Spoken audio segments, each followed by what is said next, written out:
लोक निर्णय 2024।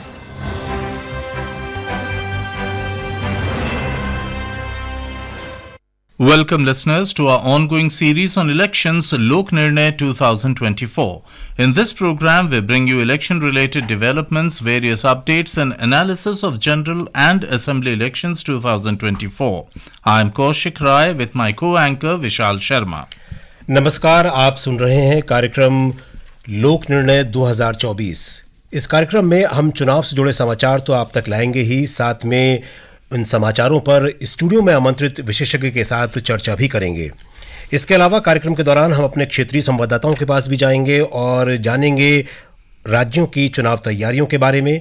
आज स्टूडियो में आमंत्रित हैं राजनीतिक विश्लेषक दीपक दीवान। दीपक दीवान जी, कार्यक्रम में आपका स्वागत है। बहुत बहुत धन्यवाद आपका भी। The headlines. Prime Minister and senior BJP leader Narendra Modi holds rallies in Karoli, Rajasthan and Rishikesh in Uttarakhand. Senior Congress leader Rahul Gandhi addresses a public meeting in Anoopgarh, Rajasthan. Notification for the third phase of Lok Sabha polls to be issued tomorrow. प्रधानमंत्री और वरिष्ठ भाजपा नेता नरेंद्र मोदी ने राजस्थान के करौली और उत्तराखंड के ऋषिकेश में रैलियां की। कांग्रेस के वरिष्ठ नेता राहुल गांधी ने राजस्थान के अनूपगढ़ में जनसभा को संबोधित किया और लोकसभा चुनाव के तीसरे चरण के लिए अधिसूचना कल जारी होगी।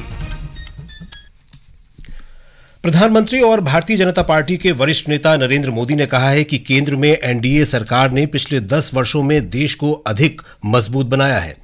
आज ऋषिकेश में चुनावी रैली में उन्होंने कहा कि उनकी सरकार ने सैनिकों के लिए 1 रैंक 1 पेंशन योजना लागू की है।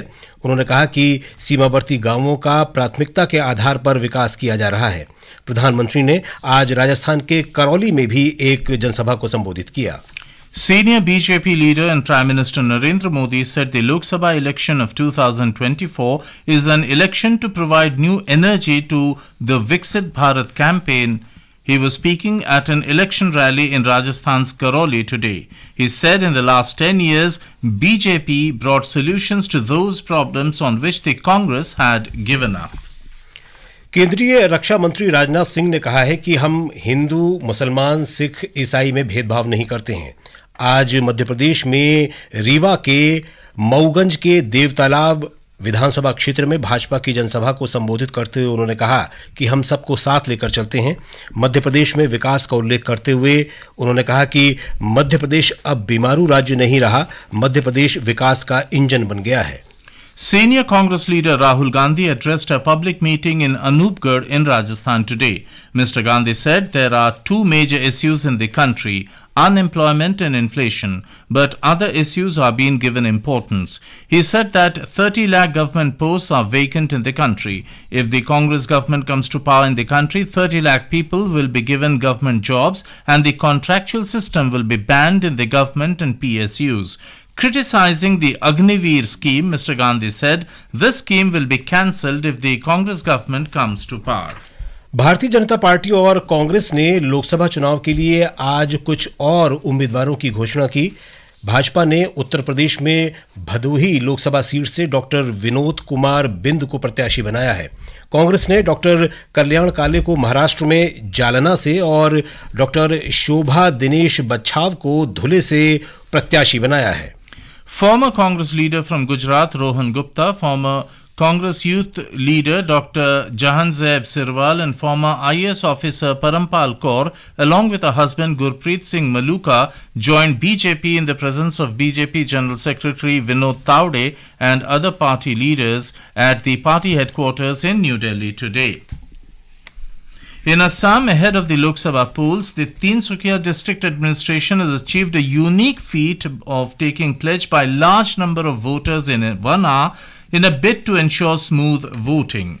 Official sources confirmed later that 1,59,000 people took the pledge yesterday in 1 hour. The event was held at Tinsukia district, including Majorita and Sadia subdivision.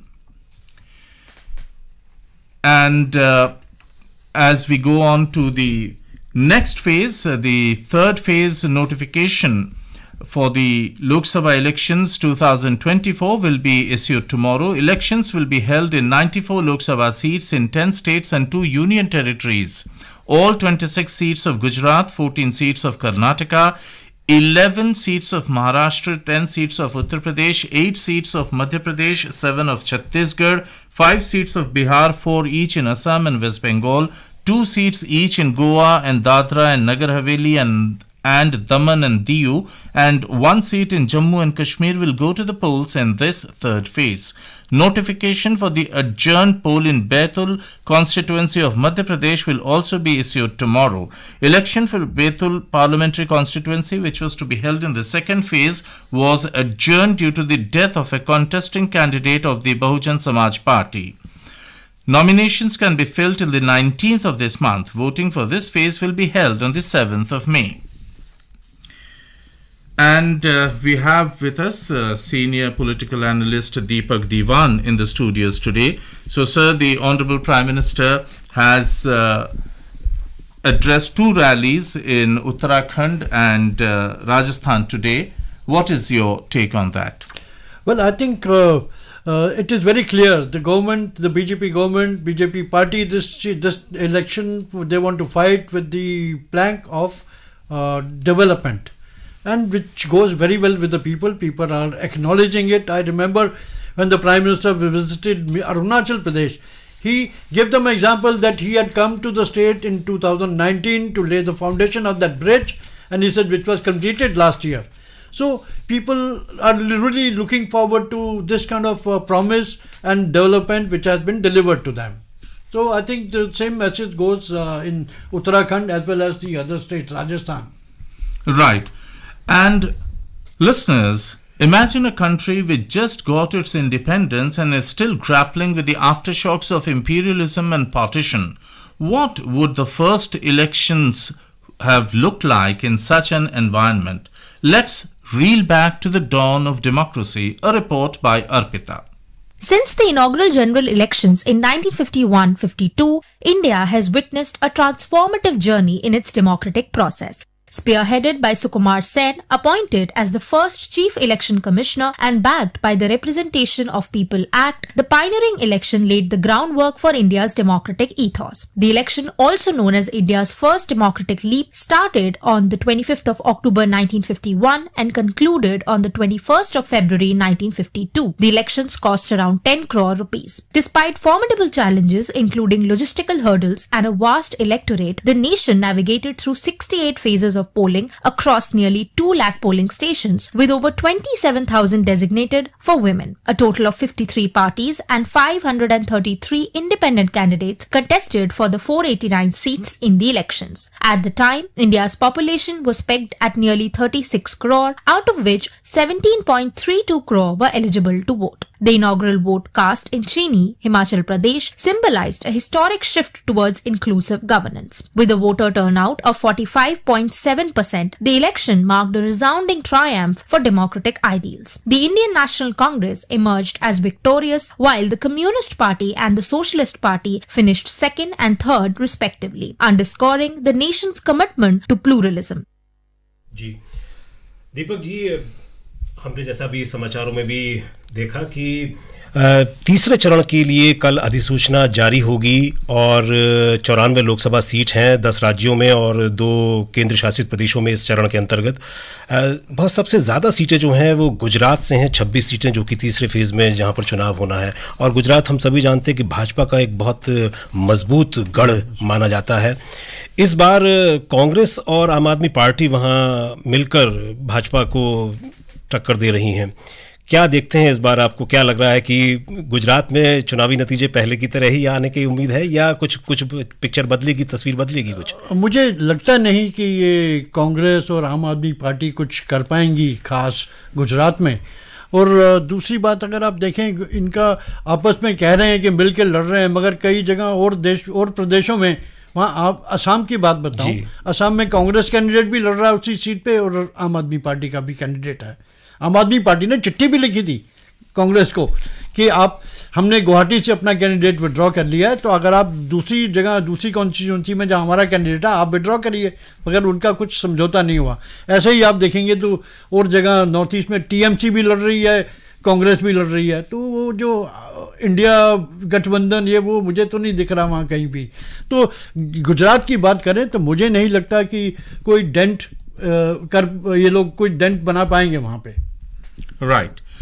And now going from the hustle and bustle of Western India to this picturesque state of Sikkim. In Sikkim, the election campaign for the simultaneous elections for the lone Lok Sabha seat and 32 seats of the State Legislative Assembly are gradually picking up momentum.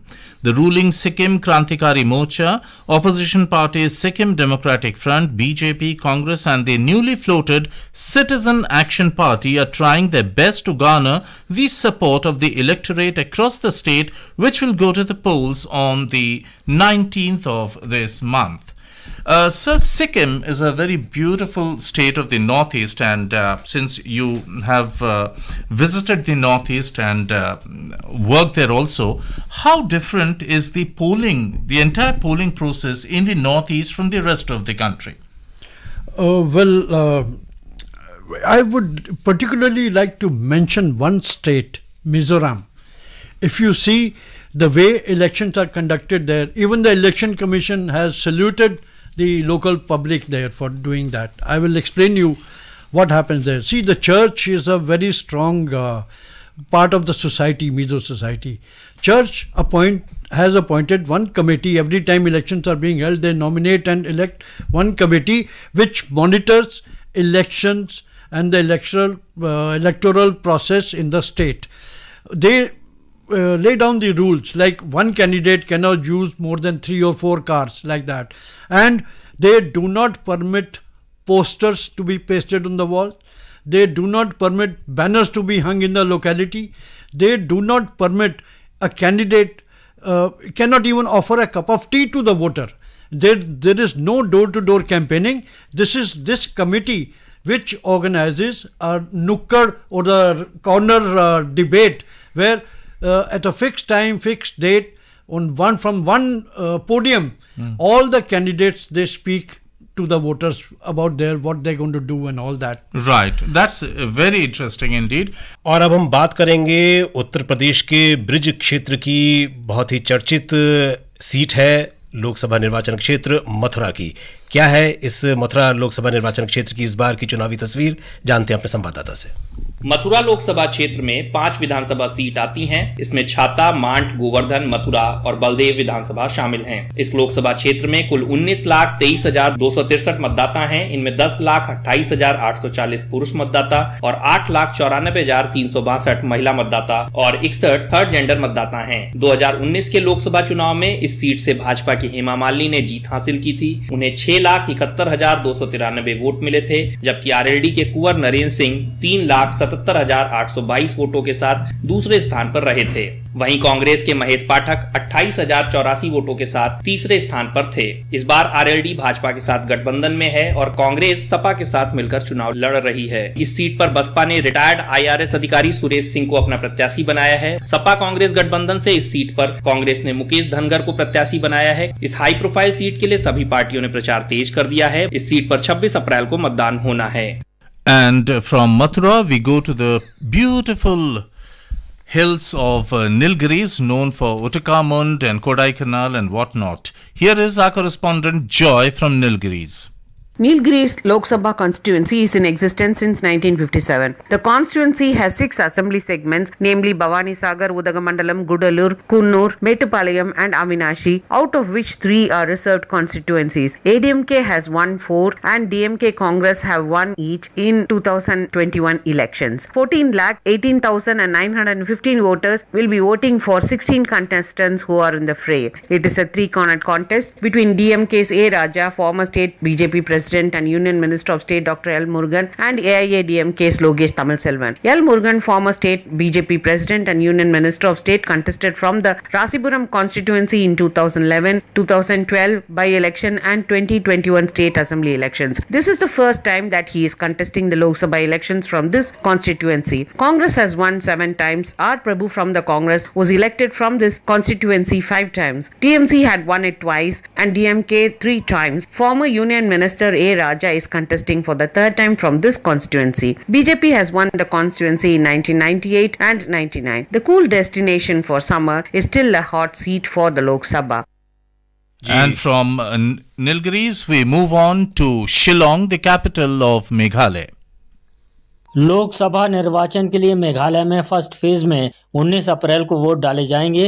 राज्य में लोकसभा की 2 seat हैं। तुरा और शिलांग संसदीय seat अनुसूचित जनजातियों के लिए आरक्षित है। शिलांग संसदीय सीट पर कुल 6 उम्मीदवार अपना भाग्य आजमा रहे हैं। इनमें 4 पंजीकृत राजनीतिक दलों के अलावा 2 निर्दलीय उम्मीदवार भी शामिल हैं। कुल मतदाताओं की संख्या 22,26,000 से अधिक है। इनमें 10,99,000 से अधिक पुरुष एवं 11,27,000 से अधिक महिला वोटर और 3 थर्ड जेंडर मतदाता शामिल हैं। इस चुनाव में नए मतदाताओं की संख्या 56,900 से अधिक है। वहीं 85 साल से अधिक उम्र वाले 10,300 से अधिक मतदाता भी अपना वोट डालने के लिए उत्सुक हैं। फोटोयुक्त मतदाता परिचय पत्र का वितरण का काम पूरा कर लिया गया है। चुनाव आयोग ने कुल 3,512 पोलिंग स्टेशनों का प्रबंध किया है। मेघालय के मुख्य निर्वाचन पदाधिकारी डॉक्टर BDR तिवारी ने बताया कि प्रत्येक पोलिंग स्टेशन पर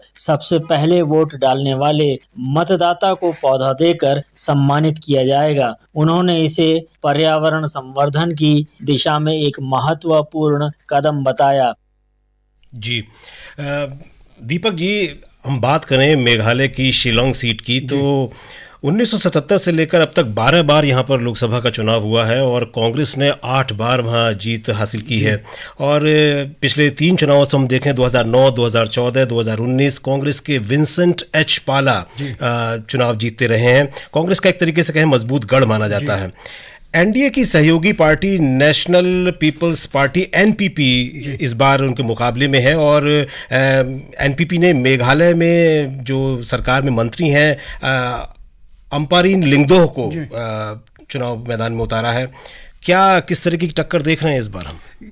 जी देखिए, विंसेंट पाला को आप जैसे हैवी वेट बोल रहे हैं कांग्रेस के, तो अम्पारीन लिंगदोह भी कम नहीं है, महिला हैं और क्योंकि महिलाएं वहाँ पे वोटर्स जो हैं वो भी बहुत ज़्यादा हैं और ये भी पीछे से एक अच्छे ख़ानदान से आती हैं। Ampareen Lyngdoh which is very well of just like Vincent पाला। तो शिलांग सीट जो है उसमें नॉन लोकल जैसे बिजनेस कम्युनिटी भी है, उसमें बंगालीज भी हैं, तो वो एक इम्पॉर्टेंट सीट है। और यहाँ से पहले भी अम्पारीन लिंगदोह जीत चुकी हैं जब वो कांग्रेस में थी। उसके बाद वो उन्होंने NPP ज्वाइन किया है और NPP को BJP की सहयोगी पार्टी है तो उसको BJP भी बैकअप दे रही है। अब ये तो शिलांग का ये 2 मेन कैंडिडेट्स हैं जिनमें टक्कर है। आपको दूसरी सीट जो टूरा है, टूरा में भी वो इंडिपेंडेंट वगैरह हैं और पार्टी भी हैं, रीजनल पार्टी जो हैं, बट मेन जो वहाँ कॉन्टेस्ट है वो अगाथा संगमा जो सिटिंग MP हैं वहाँ की और फॉर्मर स्पीकर PA संगमा की बेटियां हैं। फिर उनका कॉन्टेस्ट हो रहा है सेलेंग A संगमा कांग्रेस से और उनके साथ फिर एक और कॉन्टेस्टेंट आ गए हैं TMC से भी।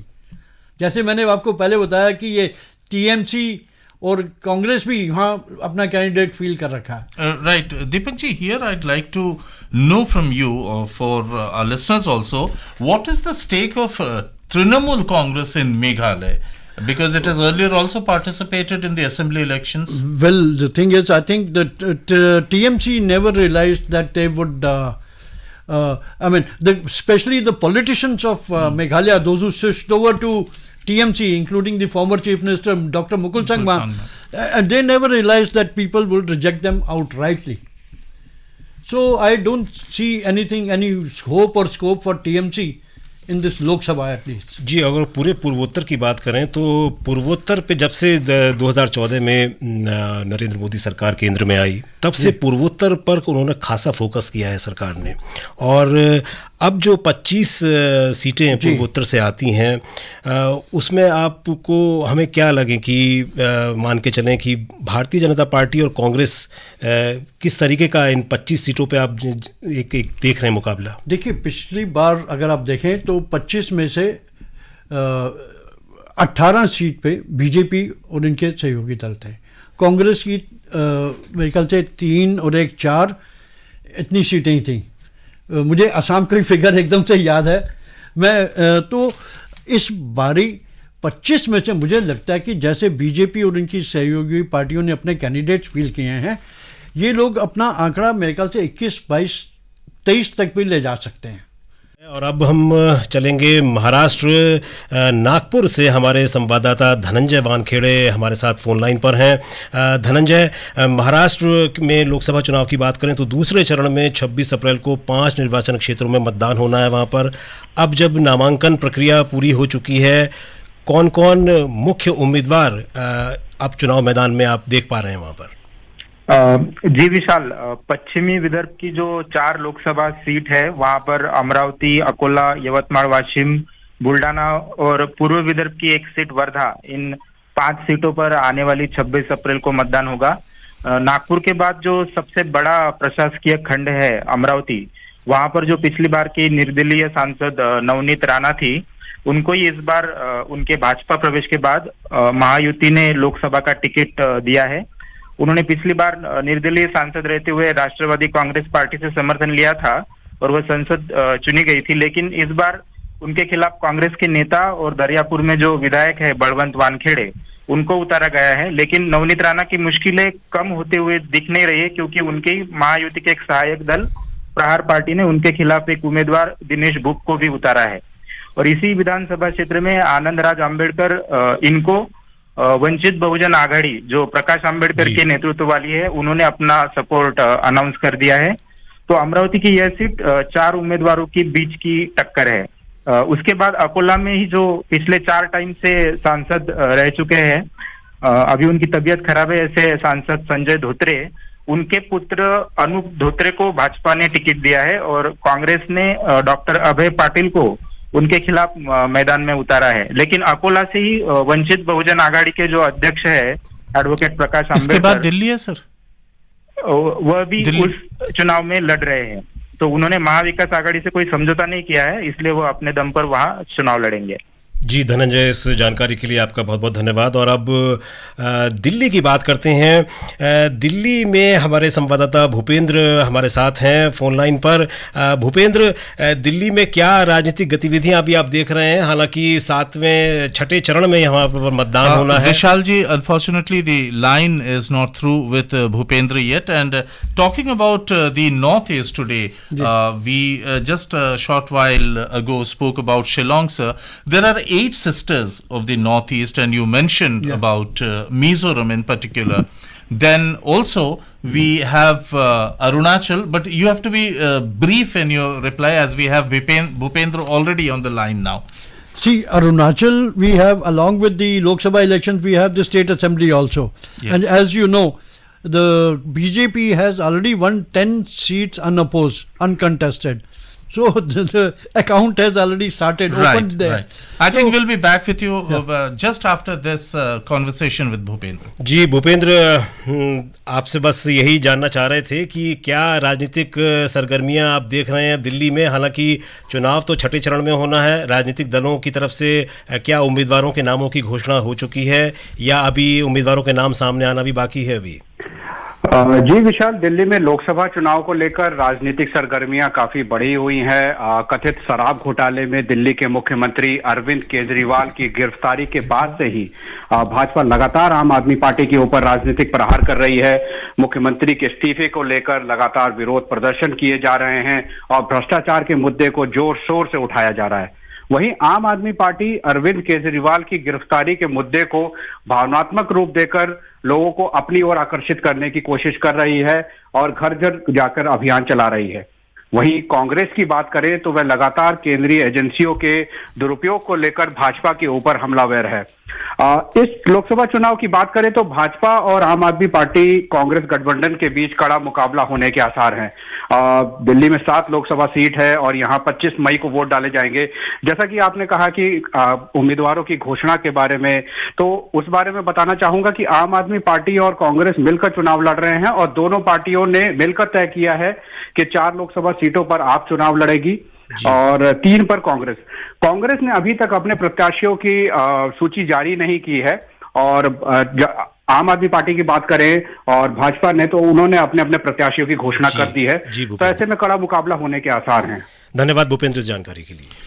Deepak ji, you were talking about the election process and the beautiful campaign without so much hullabaloo in the Northeast. So what more do you have to add to the very curious and peculiar electioning system in the Northeast of India? See, what I mentioned was it happened only in Mizoram.